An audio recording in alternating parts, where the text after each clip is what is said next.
اسکوپ 118 خیلی مزخرف. اسکوپ ای رایگانه یا متیکه؟ متیکی فوق‌العاده. متیک رایگانه دیه.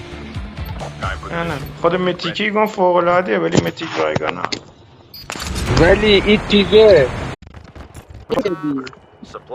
ها؟ یکی کلت کشیه بی و دراپ کلت کشیه بی بک فهمی که تو نیلگان بردار رکا نیلگان بردار ما سوپرمنو ماشاءالله دی ماشاءالله خدا بد نخواد تو میتونی.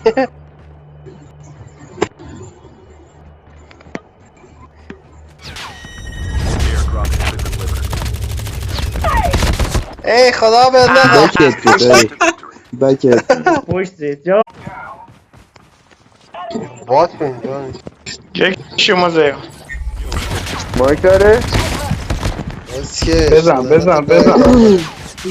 بزن مامان تو رو تخت میکنم. ای تخم محروم مایک تو ببند کونی. یکی اون بالا وایساده خط سوال چند داره میاد بالا خاص خط ناموسه تخم محروم بزن تخت مامان.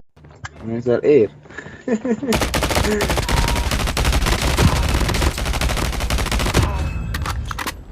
ماشاءالله علی ماشاءالله.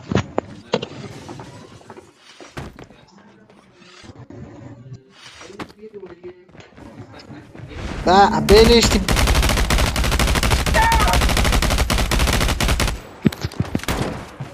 شاتگان دارم.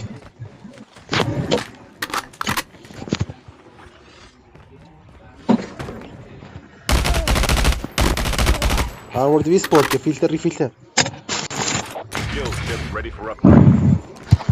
آرمور 200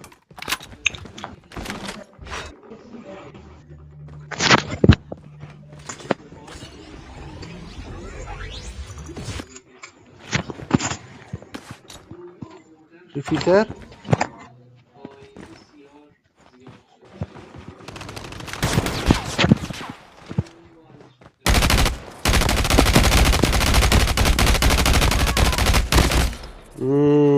لعبه گوزو